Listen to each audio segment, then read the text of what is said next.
Pues siento una gran alegría de estar aquí, debido a la edad, ley de vida. Todo el que nace, crece, envejece y muere. Siento a veces que puede ser mi última visita a Sevilla. Solamente Dios lo sabe. Pero aún así, seguiré viniendo mientras que tenga vida y ustedes quieran. Yo tenía 28 años cuando vine a Sevilla, a la iglesia de Sevilla. Con esa edad ya era presidente de un grupo de pastores que estaban en la Misión Cristiana Española. El año 64, 1964, aquí en Sevilla fundamos el movimiento de las Iglesias de Cristo. 2 días antes, en Dos Hermanas, presenté a un niño y en la oración pedí al Señor que utilizara en el futuro aquel niño. Aquel niño que presenté 2 días antes de fundar el movimiento de Iglesias de Cristo, hoy día es un gran predicador aquí en Sevilla, es Pablo Salvador. No sé si está por aquí.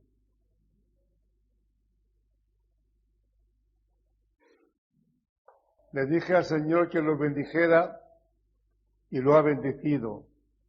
Desde entonces, parte de mi vida y del dinero lo he dedicado a esta iglesia. He venido con mucha frecuencia, sobre todo en momentos álgidos cuando la iglesia más necesitaba.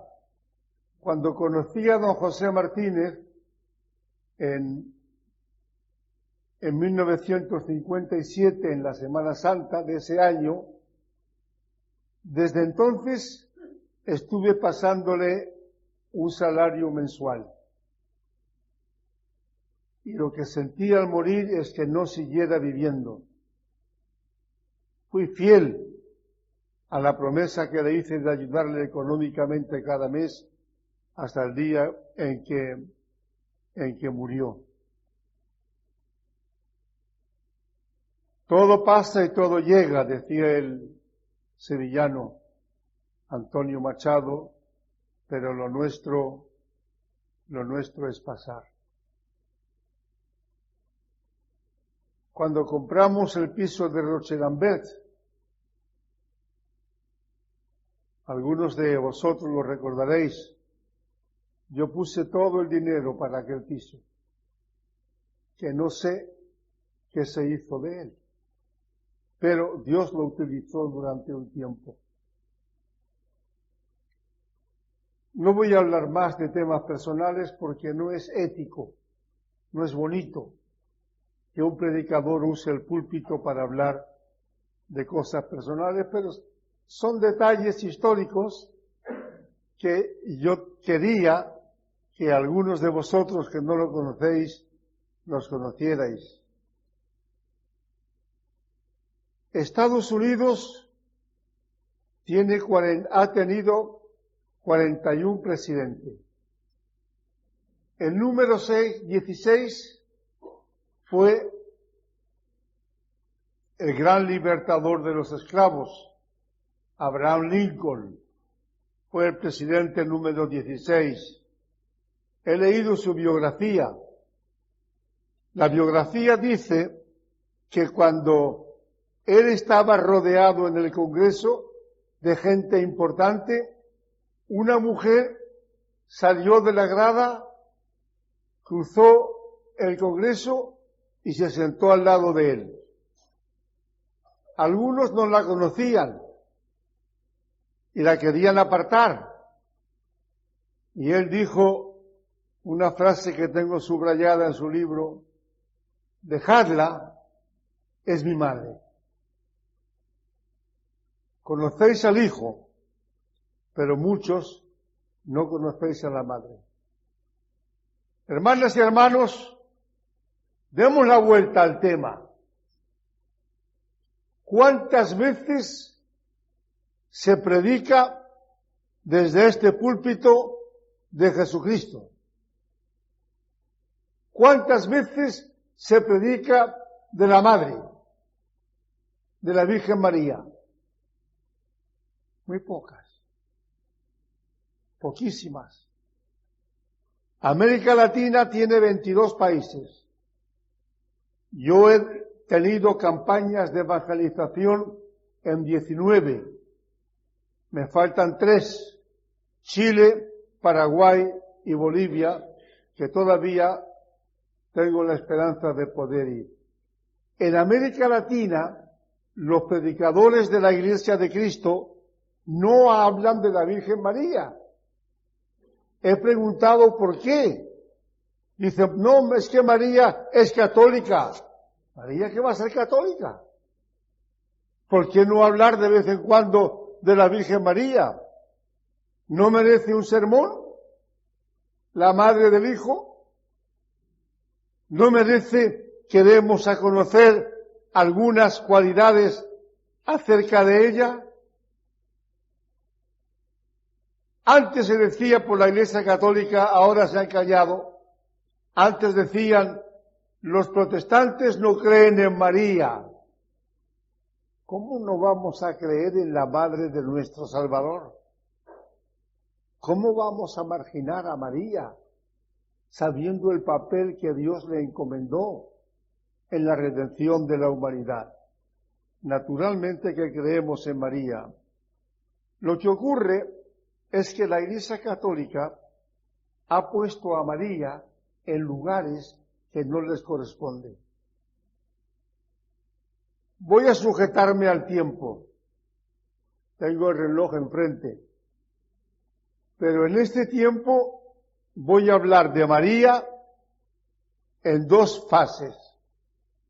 La primera, lo que la Iglesia Católica dice de María.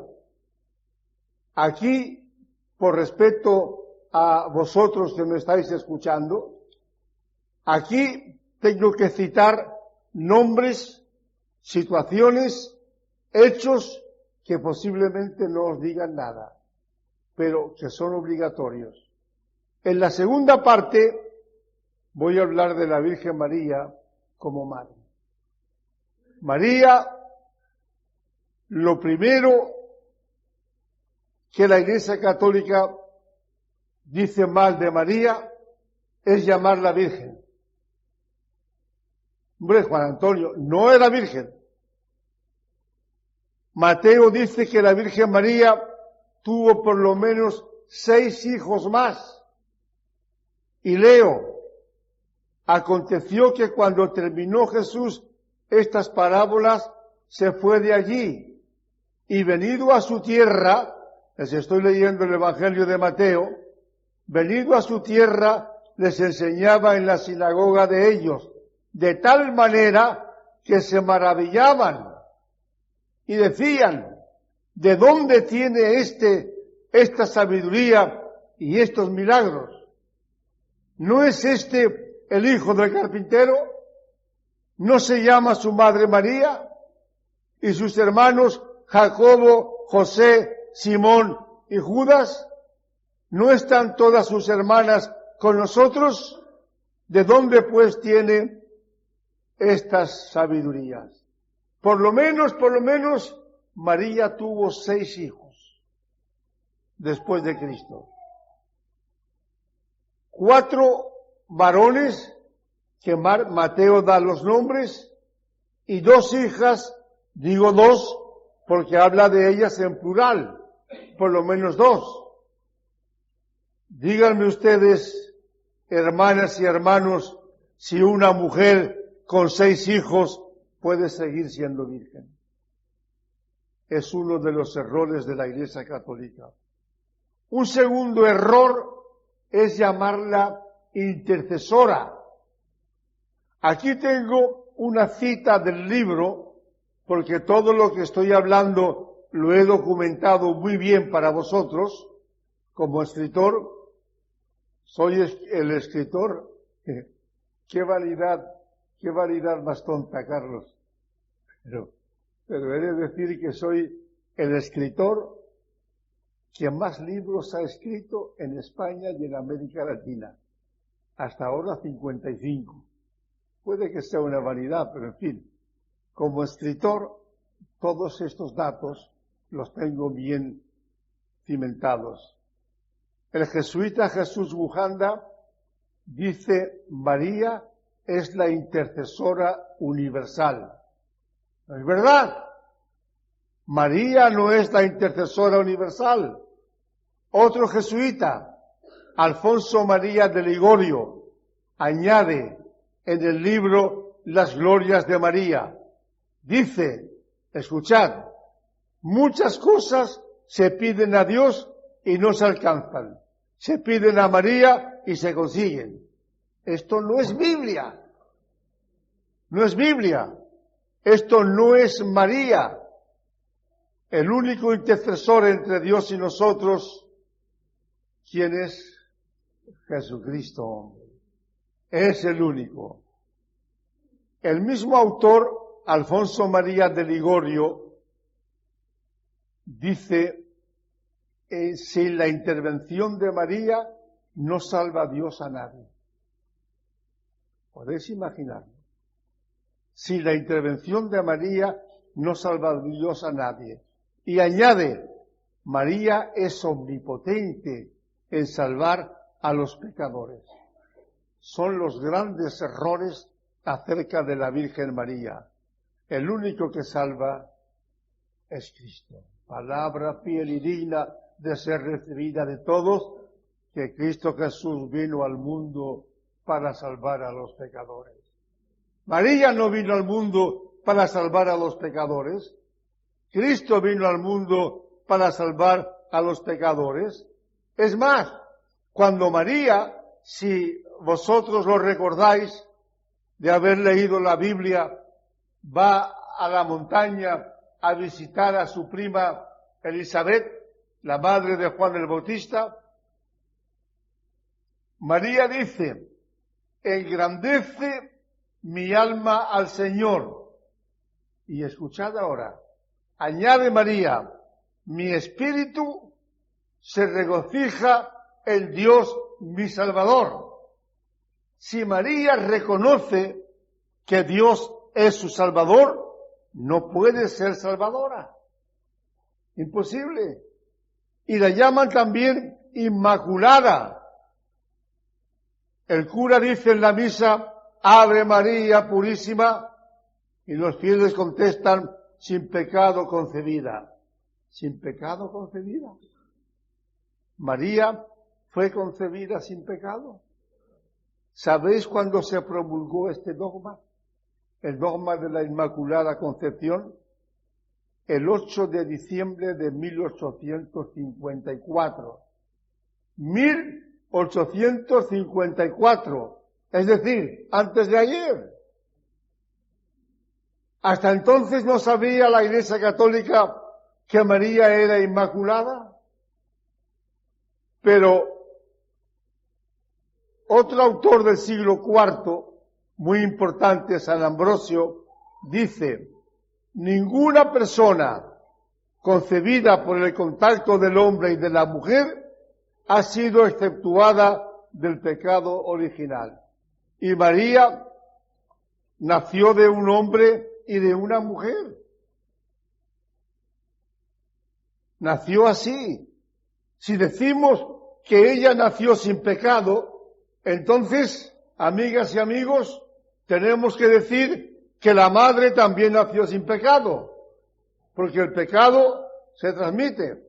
Y la abuela sin pecado, y la bisabuela, y la tatarabuela, y así una serie de mujeres hasta Eva. María no nació sin pecado. El único que nació sin pecado, y dice Pablo, fue hecho pecado por nosotros, fue Jesucristo. Amén. También llaman a María Madre Universal de todos los creyentes. ¿De dónde viene la idea de llamar a María Madre universal. ¿Recordáis cuando Cristo está en la cruz? Al pie de la cruz estaba solamente un apóstol, Juan. Pedro se había ido y los demás se habían ido con él. Estaba Juan, pero allí estaba María. Tenía que estar allí. Y estaría tan cerca de la cruz que Jesús, en sus dolores, pudo hablar y hacerse entender. Porque mirando a la madre, le dijo, mujer. Los judíos llamaban a la madre mujer. Mujer, he ahí tu hijo. Y señaló a Juan. ¿Por qué? Porque sabía que los hermanos de Jesús no iban a cuidar de la madre como cuidaría Juan. Le dice a María, he ahí tu hijo. Y luego le dice a Juan, hijo, he ahí tu madre. Cristo encomienda a María al cuidado de Juan. Juan se hace cargo de ella y la lleva a Turquía. Luego hablaré de esto. Pero es madre de Juan, no madre universal, como dice la Iglesia Católica, madre de todos nosotros. Es imposible bíblicamente. Madre de Juan, mujer, he ahí tu hijo, hijo, he ahí tu madre. Pero el colmo de las interpretaciones de la Iglesia Católica sobre María es llamarla Madre de Dios. Claro, el sacerdote pregunta, ¿Cristo era Dios? Sí, Padre. ¿María era madre de Cristo? Sí, Padre. Luego, ¿Cristo era Dios? No, Padre. Cristo tenía una doble naturaleza, la divina y la humana. Juan dice, en el principio era la palabra, el verbo, era con Dios. Cristo estaba desde el principio con Dios. No podía haber nacido de María. Y Cristo mismo dice a los discípulos, antes que Abraham fuera, yo soy. Él era mucho antes que María. María no podía ser nunca madre de Dios, porque los términos, vosotros lo comprenderéis, los términos son contradictorios. Dios y madre de Dios se contradicen, porque si su hija o su hijo le preguntan de dónde salió Dios, hijo mío, la Biblia no lo dice, de la nada.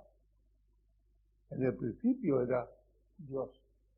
Pero luego le dice usted, pero hijo, Dios, Jesucristo tenía madre. ¿Y la madre de dónde salió? María no era madre de Cristo Dios, era madre de Cristo hombre. ¿Qué Cristo sufrió en la cruz?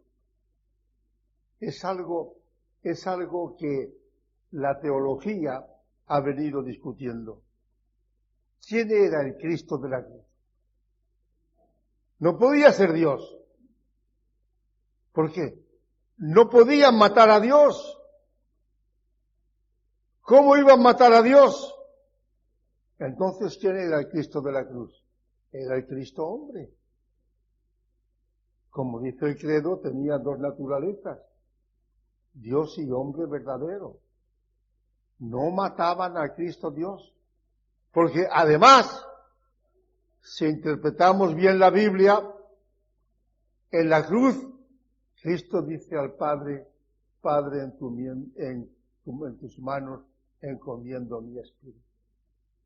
Luego, si encomiendan el espíritu al Padre, no estaban matando a Dios, estaban matando al Cristo hombre.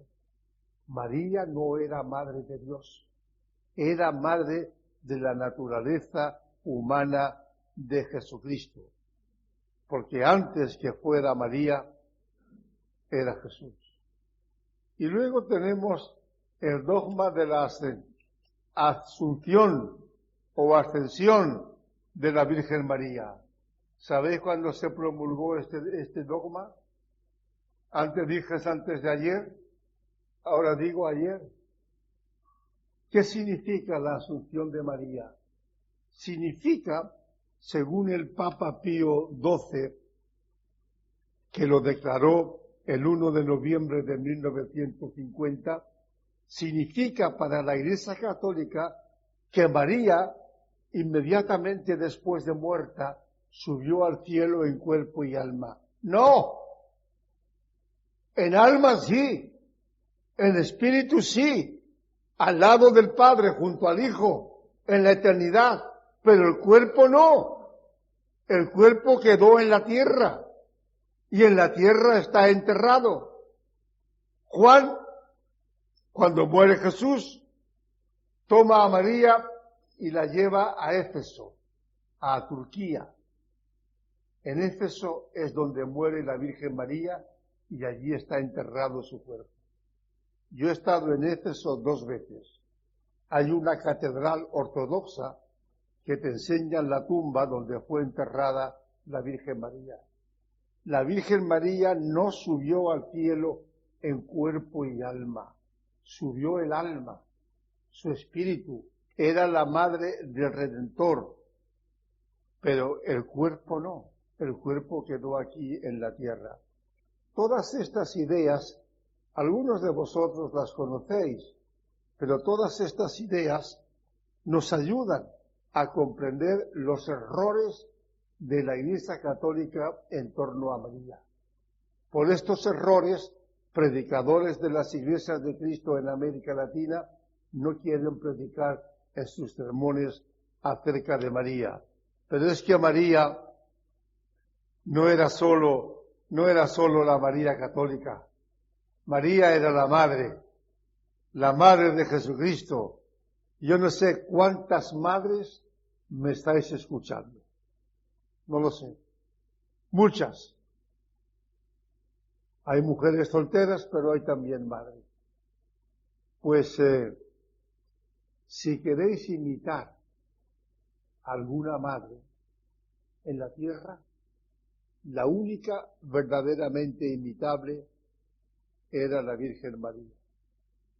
¿La podéis imaginar en el parto? María estaba a punto de dar a luz cuando llega la orden de Roma, que cada familia vaya al lugar donde fueron nacidos. Y María le dice a José, pero José, ¿tú naciste dónde? Yo en Belén.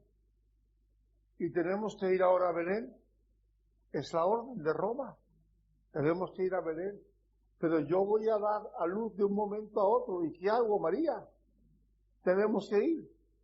La monta en un borriquito y la lleva a Belén y ya conocéis la historia. Que la posada, ni la posada era tan inmunda como se la ha pintado, ni el pesebre tampoco tan inmundo. Era un pesebre cuidado. Allí la Virgen María, ¿cómo se sentiría? Yo la imagino como Alicia en el País de las Maravillas. Algo distinto, algo nuevo. Allí estaba la mujer a punto de dar a luz. Y claro, da a luz. Da a luz. Y no quiero creer que estaban solos María y José. Algunos les habría acompañado desde Nazaret. Y cuando da a luz, José dice, ¡es un niño, María! María dice, ya lo sé, tengo hasta el nombre. Fíjate si no sé que era un niño. Nace el niño en aquellos tiempos y dice que lo volvió en pañales. ¿Veis qué madre más precavida? Aquellos pañales, no los de ahora. que la mujer a punto de dar a luz le dice al marido, llégate a la farmacia y cómprame pañales. No. ¿Cómo serían aquellos pañales? ¿Cómo serían? Rústicos. Lo envolvió al niño en pañales y llegaría a sentir la alegría del parto. Ya ha nacido el niño. Ya está Jesús en el mundo. Ahora vemos a María como una madre eternamente responsable. Las madres que tenéis hijos que todavía no son creyentes, que no vienen a la iglesia, aprended de la Virgen María. Las madres jóvenes que no tenéis idea de cómo educar a los hijos, aprended de la Virgen María. Hay un versículo que siempre me ha gustado mucho en Lucas 2:52, que dice, os lo leo, el niño Jesús crecía en sabiduría, en estatura, en gracia para con Dios y en gracia para con los hombres. Ya habéis traído un hijo al mundo. Ahora hay que criarlo. ¿Cómo criarlo? Aquí está la Biblia. ¿Cómo criarlo? Primero, en sabiduría. ¿Qué significa en sabiduría? Pues os lo digo. Hay, según las últimas estadísticas que yo tengo, hay 500 millones de niños en el mundo analfabetos. 500. Especialmente en África y en Asia. Nunca han ido a una escuela. Cuando la España nuestra era muy complicada, muy difícil, también se sacaba al niño de la escuela y se le ponía a trabajar. Cuando dice aquí Lucas que el niño crecía en sabiduría, está diciendo que el niño debe ser educado desde la escuela primaria.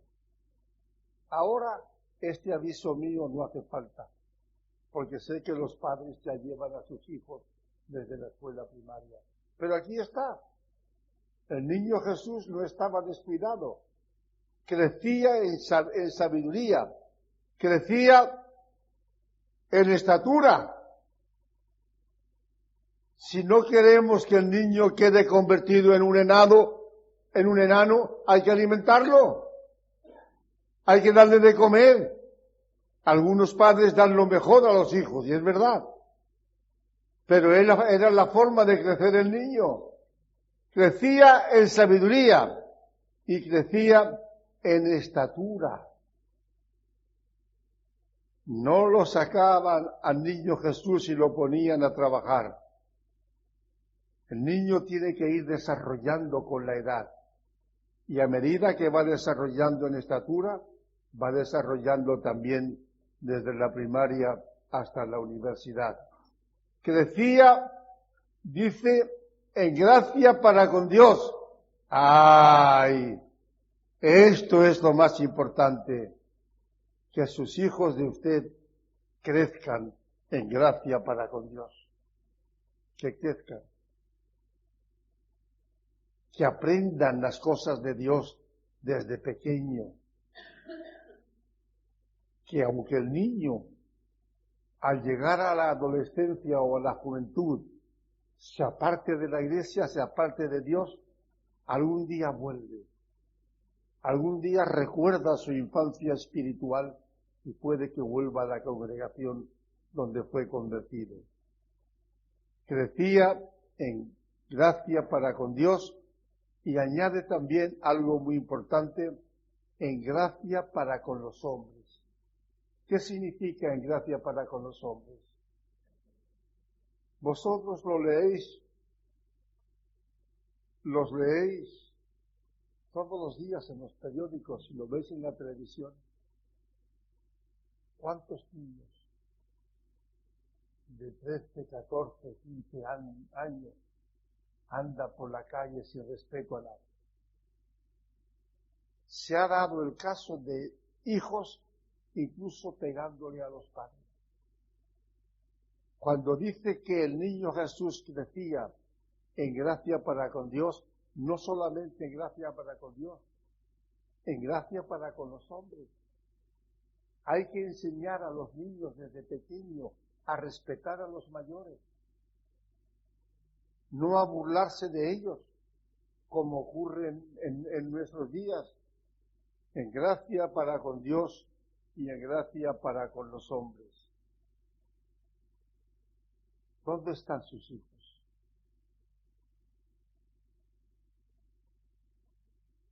Hay otro pasaje en la Biblia que siempre me ha entusiasmado y que siempre lo he tenido en cuenta. El niño ya ha crecido en sabiduría, en estatura, en gracia con Dios y en gracia para con los hombres. Ha crecido ya tiene 12 años. Y María le dice a José un día: José, ¿por qué no vamos un año a Jerusalén, a la fiesta de la Pascua? María, somos pobres, yo soy carpintero, no tenemos dinero. Anda, hombre, ahorra algo. Vamos a ahorrar. Yo le voy a hacer una túnica especial. Y un año, al cumplir los 12, que era una edad muy importante en el judaísmo, al cumplir los 12, vamos a llevar al niño a Jerusalén. Pero tú sabes cómo está Jerusalén en esa época, claro, lleno de gente, abarrotada la ciudad. Se celebraba la Pascua. Y vamos a ir nosotros dos, un pobre matrimonio con un hijo. Anda, José, vamos. Y María tenía una capacidad para convencer, más que las mujeres de hoy, para convencer a sus maridos. Van a Jerusalén. Jesucristo con 12 años con una túnica que la madre le había hecho. Y entre la multitud le dice a María, a José: el niño está contigo, ¿no? No, está contigo. José, que te lo he dejado a ti. No te alteres, mujer. Andará por aquí. ¿Por dónde? Por aquí cerca estará. Estaba con nosotros. Vamos a buscarlo, José. Señor, ¿ha visto usted a un niño de 12 años con una túnica bonita? No, no lo hemos visto. Señora, estamos buscando a un niño de 12 años. No sabemos nada. Niño, ¿has visto a un niño como tú? ¿De tu edad con 12 años? No. ¿Podéis imaginar lo que sentiría la madre? El niño se ha perdido. Con 12 años, el niño se ha perdido. Pasan todo el día buscando por Jerusalén y no lo encuentran. Y ya se iban a volver a Nazaret sin el niño. Y María le dice a José: José, hemos buscado al niño por toda la ciudad, pero no hemos ido a un lugar. ¿Dónde? No hemos ido al templo, pero ¿qué iba a hacer el niño en el templo? Pues es el único lugar que nos queda. Vamos allí, vamos al templo. Van al templo y allí estaba Jesús, con 12 años, discutiendo con los grandes sabios de la ley judía, con los doctores de la ley judía. Y cuando la madre, con un reproche muy suave, le dice: ¿por qué nos has hecho esto? Él le contesta: ¿y por qué me buscabais? Con 12 años. Cuando dicen los ateos, y he escrito 2 libros sobre ateísmo, cuando dicen los ateos que Jesucristo no sabía que era Dios, no lo iba a saber. Desde que nació, le dice a la madre: ¿por qué me buscabais? ¿No sabíais que en la casa de mi padre me conviene estar? ¿Cuál era la casa del Padre? El templo. La casa del Padre. Él sabía que era Dios. Quien me ha visto a mí, dijo a los discípulos, ha visto al Padre. Y en otra ocasión, el Padre y yo una misma cosa somos. Tengo un libro que se llama La Biblia del Ateo. ¿Qué es la Biblia del Ateo? Tiene unas 300 páginas y son pensamientos de grandes ateos allí en el libro. Y casi todos dicen que Jesús no tenía conciencia de que era Dios. Tenía conciencia de que era Dios desde que lo descubren a los 12 años en el templo. Estoy acabando, pero tengo una pregunta para vosotros. ¿Dónde están vuestros hijos? ¿Dónde están? Aquí, en este local, es donde sus hijos no se pueden perder. Aquí están seguros. Fuera de aquí es donde están perdidos. En esos barrios, en esas calles, en esos altares. Si queréis que vuestros hijos se pierdan, que se pierdan en el hogar de la Iglesia de Cristo en Mariano de Dios. Porque aquí es donde únicamente no están perdidos. María se alegró de encontrar al niño en el templo. Y María era una madre que sabía participar de las alegrías y de los sufrimientos del hijo. Cuando su hijo de usted llega del colegio, no imagino la edad, pero por supuesto antes del instituto, cuando llega del colegio, papá, mamá, mira las notas brillantes que he sacado, todo contento. Déjame, niño, ahora que estoy ocupado, ahora estoy en la cocina, ahora. Hay que participar de la alegría de los niños. Hay que saber cuando el niño está alegre y participar de sus alegrías. María sabía cómo participar de la alegría de los niños. ¿Qué hay en una boda? Hombre, en una boda, todos los que nos hemos casado, lo sabemos, algunos ya hasta lo hemos olvidado. ¿Qué hay en una boda? Alegría. ¿Dónde estaba Jesús? Invitado a una boda. ¿Quién invitó a María? Posiblemente nadie la invitaría. Pero donde estaba la alegría, allí estaba la madre. Si su hijo tiene momentos de alegría, compártalos con ellos. Porque pueden llegar momentos de sufrimiento. María estaba con el hijo en las alegrías y estaba con el hijo en el sufrimiento. Ya le he dicho antes, estaba María al pie de la cruz. Dos cosas. O María estaba muy cerca, muy cerca, muy cerca, muy cerquita de la cruz, o Jesús, a pesar de sus dolores físicos, todavía tenía una voz potente. Porque desde la cruz le habla a María, a la madre, y le habla al hijo. En este caso, a Juan, lo pone como hijo. Tan cerca estarían los dos.